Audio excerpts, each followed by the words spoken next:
this portion will come. Then this is called as shank or body of the rivet, and here we are riveted. Now what you do, you have to support this rivet head from this side using keeping a block like this, and then you have to start hammering. But again you have to take the same thing, almost same block like this, and apply the force. Now you start hammering. So what will happen? I think the hole is somewhere here, and you are applying the compressive force. So if the compressive force will be applied, the length will be shortened, diameter will increase, and therefore it will compensate the difference between the hole and diameter, and further cracking of the plate will be avoided.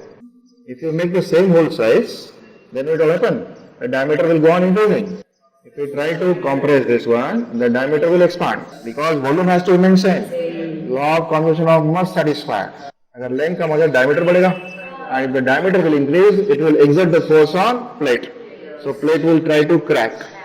To avoid this, the diameter of rivet is always less than the diameter of hole. So you start do this, and then what happens? After some time, it will take the space of hole like this, and this shape will become the same as the top shape, and this the riveted joint has been made successfully.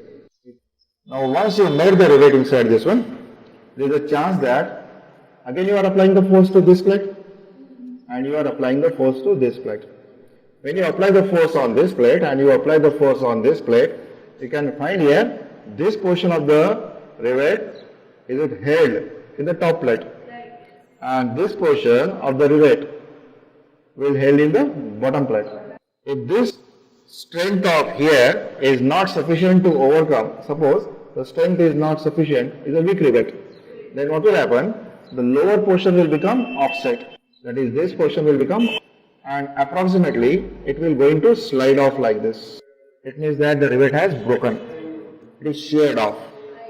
And is this shearing takes place exactly at this point, and is this shearing is nothing but taking place over this area. This area and this force are the parallel, hence it is called as single shear. We have one plate, then we have made one hole. Once we have made successful hole and we have checked the strength, then we have inserted the rivet, but we have taken the care that hole should be larger than diameter, so that no extra additional compressive stress will produce. Once we have done that, then we are checking that plate is withstanding, but the rivet has to withstand now. If the rivet will withstand, then the joint will withstand. Rivet is broken into two parts, so this is a case of single shear. So we have single shear. So we have this time Fs called as shear strength. Ft, tearing shear strength, is equal to area. Area is pi by 4 multiplied by d square multiplied by tau. Tau is shearing strength. Okay, let we have these three different cases. First of all, what is the tau? Is tau is equal to F divided by area. Force in all these figures are same. So here my first plate, is it a lap joint? This one is plate 1 and this one is my second plate. So is the rivet has broken into two parts, we have area equals to pi by 4 d square. This is a case of what? Single shear. This is a lap joint. Lap joint always fail in single shear. Now come to this. This is a butt joint. You observe this? We have one plate like this and we have one plate like this. Now remember, these two plates together if we stand, then only it is called as joint. To make a successful joint, we are keeping here one cover. This cover, half of the cover will join this plate and half of the cover will join this plate. If the cover will fail, the joint will fail. If you have a failure of this rivet, is this portion will fail. Actually the failure is here. I am showing on the slightly other view. Is this portion is separated, so this plate is separated from this plate, that is sufficient. Joint is not made. So this is again a case of what? Single shear. So the shear will take place either on this side or shear will take place either on this side. This is called as a single cover butt joint. Case of single shear. Case of single shear. This time first identify in which plate we are interested. This plate, and with this plate we want to make a joint of this plate.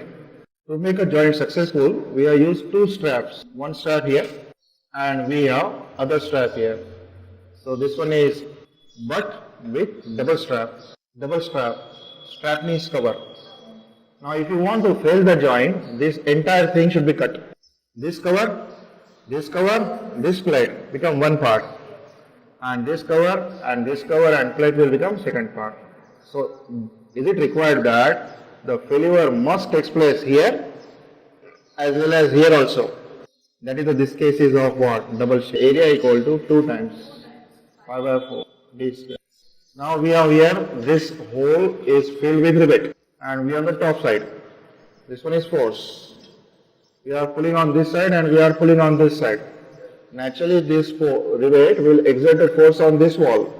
So this wall is this wall and this rivet is resting on it. This rivet is exerting a force this way. So it is trying to push it on this side. If this rivet is strong, sufficiently strong, then it can able to push. Otherwise it will crush. So crush, if it happen to be crushed, so this will be projected area. This one is T. This one is thickness of plate.